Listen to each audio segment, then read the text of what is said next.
Assalamualaikum warahmatullahi wabarakatuh, seluruh petani sawit se-Indonesia yang bisa kita untuk berbagi pengalaman.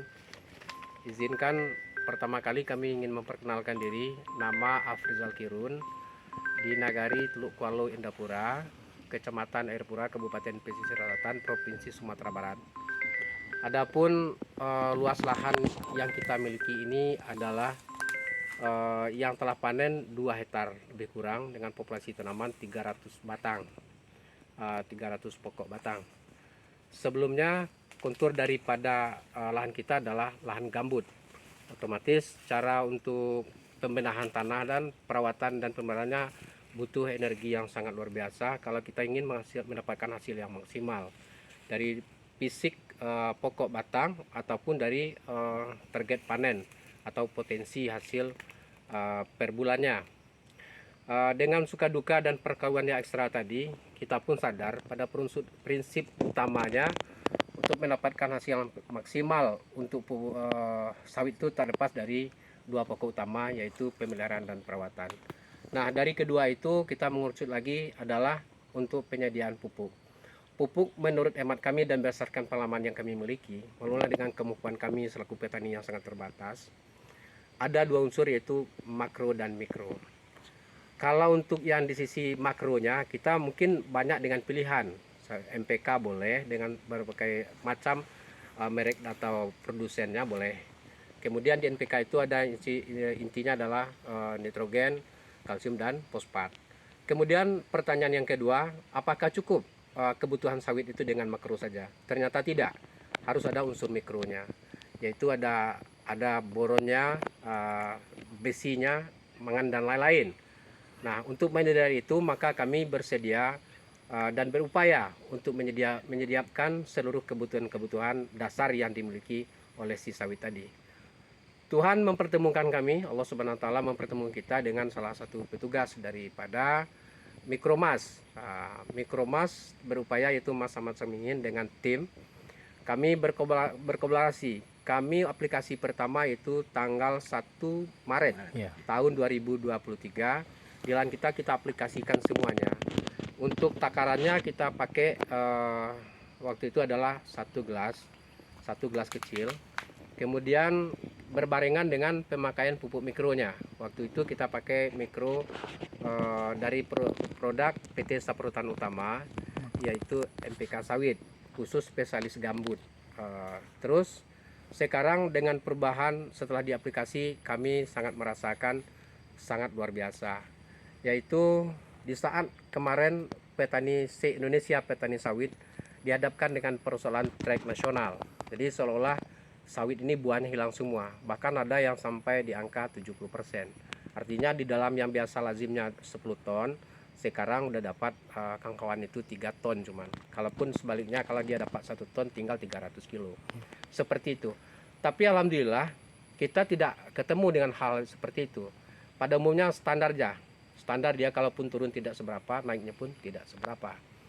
Seperti contoh kita mengadakan perubahan inovasi baru yang lazimnya kami di Indapura ini, kami tradisi panennya itu ada rentang 1 kali 1 bulan per 130 hari, dan pada umumnya 1 kali 20 hari atau sekali 25 hari.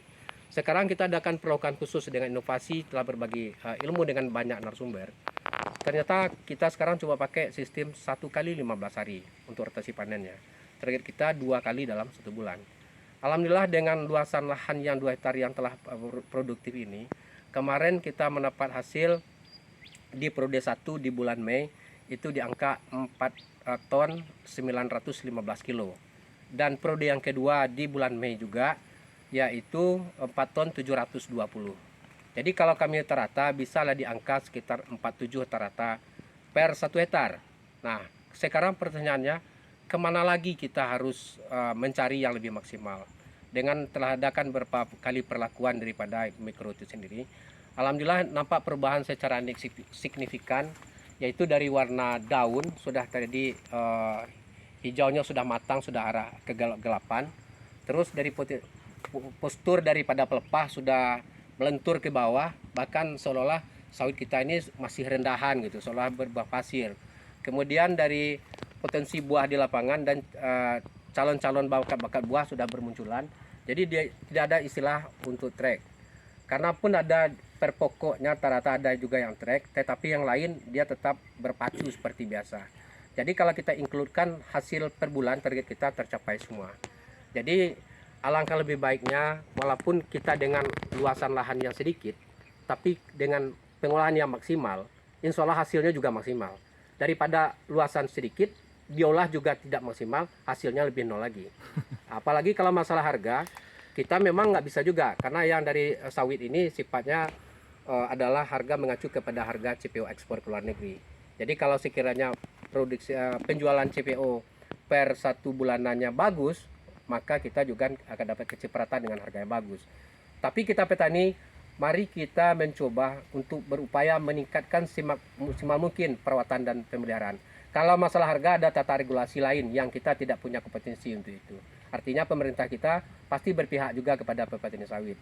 Kita tidak boleh suuzon seolah pemerintah seperti ada pembiaran, kita juga nggak boleh seperti itu. Jadi upaya kita jadi petani, rawat dan peliharalah dengan benar. Kemudian panen dan pasca panennya tolong diatur. Kualitas buah seperti itu juga, tolonglah panen itu, fragmen matang panennya itu diatur sebaik mungkin sesuai yang dikehendaki atau SOP pabrik. Di mana pabrik perlakuannya tetap sama. Jadi contohnya dengan mikromas dengan kantong yang seperti ini, label seperti ini, kita telah sangat yakin. Kalau dulu kala adik-adik ini untuk memperkenalkan produk, kita tidak langsung serta-merta percaya Bapak dan Ibu. Harus kita laksanakan aplikasi di lapangan. Sekarang adalah mungkin sudah masuk di 3 bulanannya. Jadi kalau masalah reaksinya tidak kita ragukan lagi. Karena kebutuhan dasar tadi makro dan mikronya sudah terpenuhi. Kalau sekiranya seperti ini bisa kita terapkan seluruh petani di Indonesia, alangkah sejahteranya petani itu. Kalau masalah harga kita nggak bisa intervensi. Itu adalah seperti dengan alam. Alam kita juga nggak bisa intervensi, ada kebijakan yang punya otoritas untuk itu, yaitu Allah Subhanahu Wa Taala. Kita minta hujan, kalau bisa dalam 1 minggu itu harus ada hujan nggak sekali, kan gini. Tapi itu nggak bisa, tidak bisa Bapak Ibu. Kalau memang gilirannya kemarau panjang, kita nyerah aja dengan keadaan. Kita tidak punya kewenangan untuk mengintervensi itu. Nah, saya rasa itu yang dapat kita sampaikan. Petani sekarang harus petani bijak, petani milenial dan petani bijak yang bisa berinovasi dan menciptakan terobosan-terobosan baru demi kemajuan petani sawit Indonesia. Dengan kalau pupuk dulu kita dengan adanya mikro, ada suatu keuntungan dasar yang dapat kita pakai, yaitu yang biasa kita pakai 2 kilo satu rotasi, 1 kali pupuk per pokok. Dengan produk apapun saya tetap pakai 2 kiloan. Tapi sekarang dengan perlakuan dengan matching dengan mikromas, kita cukup pakai 1 kilo aja, 50% dari kebutuhan dasar. Dari kos biaya pasti kita terbantu. Tapi alhamdulillah juga sekarang makro pada umumnya sudah turun semua pupuknya. Dan harapan kita mudah-mudahan mikro agak turun juga gitu, biar dia agak berimbang. Amin. Terima kasih. Assalamualaikum warahmatullahi wabarakatuh. Petani Jaya. Jaya.